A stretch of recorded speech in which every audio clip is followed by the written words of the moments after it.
Only allow yourself to be influenced by the great. What does that mean? They say you're the sum of your five closest friends, but I think it's really you're the sum of your five closest influences. And those influences come from friends, teachers, parents, family, but mainly social media and online. So only allow yourself to be influenced by the great people of the world, which there are many. You might find it hard enough to do that in a general scheme. You might find that hard to do with your friends, but online it's very easy to do. I'll tell you a story of myself. When I surrounded myself with people who weren't working hard, who weren't getting up early, who weren't working out, who weren't exercising, these people weren't anywhere near me. Like I was no patron saint. I was no model. I wouldn't back then I wouldn't want you to surround yourself with people like me. But I went and surrounded myself with people who I would consider lower or working less, not as hard as me. They weren't working hard. And I surrounded myself with these people. And lo and behold, I became more like them. I played more video games, I relaxed more often, I ate worse, I didn't exercise as much. And that took away a lot of joy from me.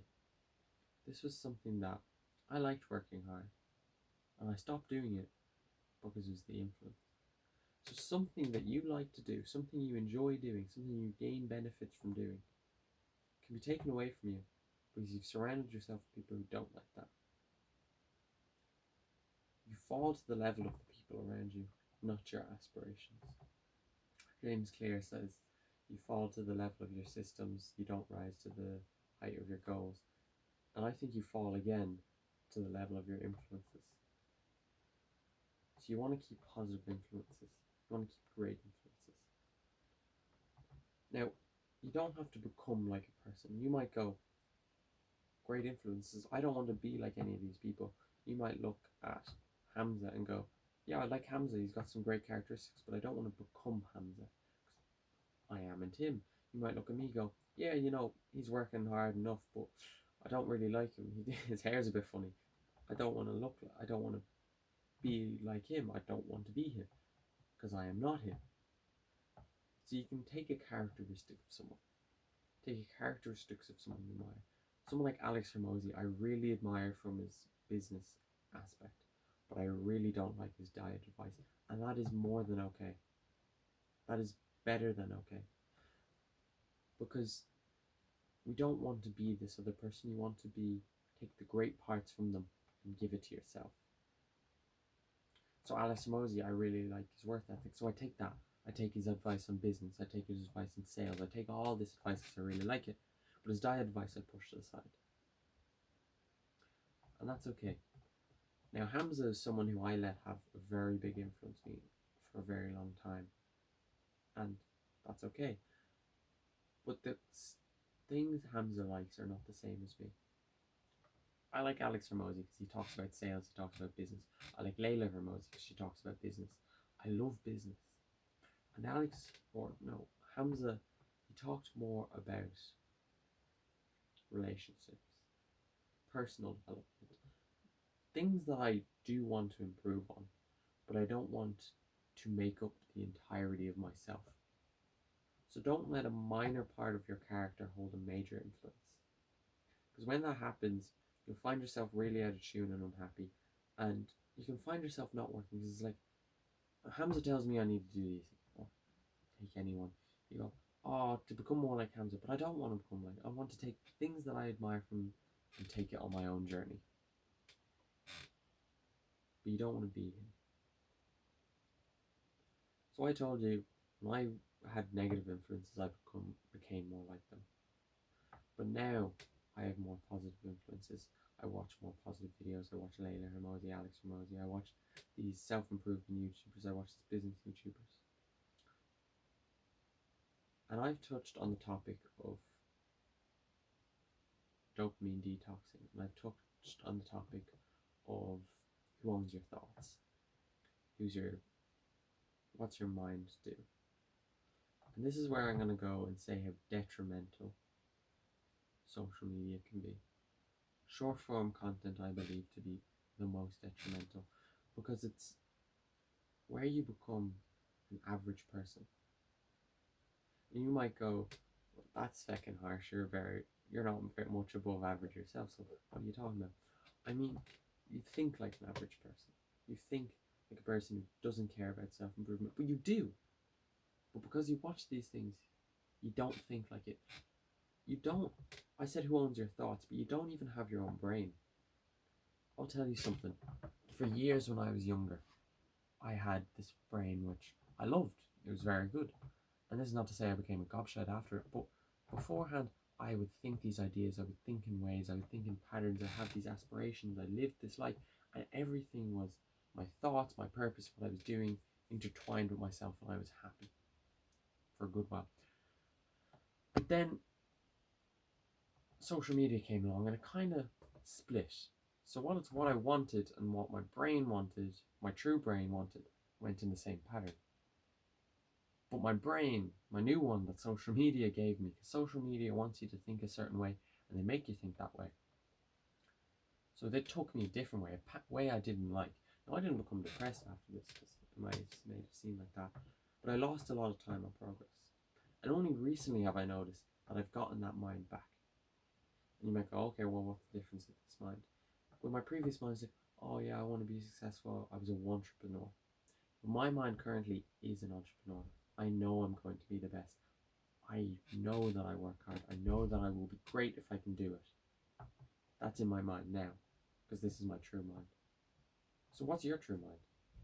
You might have forgotten it by this point. It's been so long. That's the negative influence of social media. So if you want to be great, you have to have great influences. If you want to be awful, go ahead. All the short form content you want, but you don't want to be. You don't want to live a life that's not enjoyable, that's hard, that's grueling. You want to live a life that's hard work, but satisfactory. You worked so hard so you can live such an amazing life. That's what you want, yeah? Well, you have to get better influences for that. You can't have social media influence, all these negative influences with those goals, and you can't achieve them. You won't achieve them. And another thing that comes along with these great influences is the competition. I'll tell you a story. Friday night, 3 days ago, I was with this guy. We were out and didn't plan to stay there too long, had to get back and get to bed early. Didn't want to ruin my recovery. But it was probably the most beneficial thing I've ever done. One of the most beneficial 4 hours of my life I've ever had. I'll explain why. This man is very good at calisthenics. Front lever, back lever. Now he won't admit to this, but I think he's very inspirational for this. And I tried Nelson, and I failed at it. And I couldn't do the progressions, and I couldn't do this. And it was a combination of a weak core, so my core needed to be stronger, and inflexibility. Inflexibility is what I'm going to focus on, because it had burdened me for so long. I've been injured because of it. I've been unable to walk because I've been inflexible, because I've almost torn my Achilles. And I hadn't made any changes. But I saw him do better than me. That night I went home and did yoga. And it was awful. I was terrible at it. Then the next morning I did yoga. The next evening I did yoga. Last night I did yoga. I've tried doing yoga and getting more flexible before, and I've never stuck to it. But because this competition, because you've surrounded yourself with these great influences who are better than you, they give you this competition, this drive for success. You can do these tasks that are hard and boring and you don't want to do because you want to be better than these people. I do anyway. I love this competition. You want to be better than people, so you will do things that are hard and you don't like and you're bad at, so you can be better, so you can be great. That comes with great influences. Now, negative influences, you'll drop down to them and they'll even pull you down. They'll make you feel bad for succeeding. Ever have that? Friend of yours makes you feel worse because you've been working on yourself, makes you feel bad about yourself because you've been working hard and you've been doing this hard work. Now, a great friend, a great person, a great influence, he'd pull you up because of it. He'd make you feel better. He'd make you want to do more work. You'd go like, yeah, I know I've been working out half an hour each day. I've been meditating 5 minutes. But then you talk to him and he goes, that's good, that's very good, makes you feel better, makes you feel, this influence gets into your head. You go, I want to be more like him, I want to be better like him, I want to be better than him. He works out an hour and a half, I'm going to work out an hour and a half. He meditates 20 minutes, I'm going to meditate 20 minutes. And you do these things to become better. And you might go, oh, well, competition's not great, or something like that. Maybe a mind can introduce, like, oh, well, we're all on our journey together, we're not here beating each other. No, your success doesn't mean his failure, but his success can mean more of yours. You can push past him, and because you're 110% and he's 100%, doesn't mean that he succeeds and he fails. There's space for two people. There's plenty of space. There's space for so many people because they work hard together and they push each other. And that doesn't mean they're going to ruin each other to the ground. They're going to drive each other to the top of the mountain, not to the bottom of the valley. Choose those influences. Choose those positive influences. You want those people around you.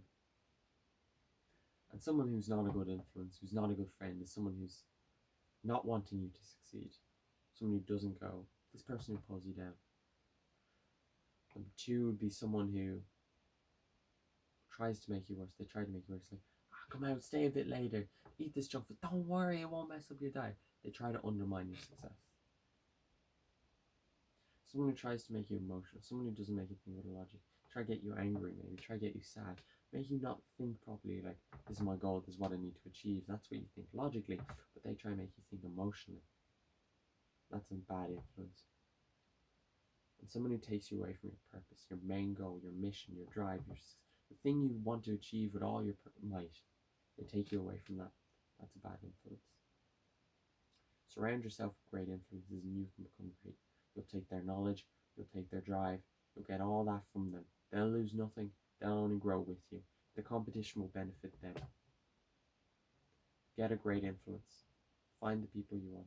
Make sure they take your appropriate role, how much influence they have, and do that. Because it can change your life like mine. My life before this wasn't great. Now, working out, feeling better, meditating, doing yoga, all these things from great influences. Cut out your negative influences, put in more positive influences, and you can become more successful. Simple as that. All you need is that. Go do that.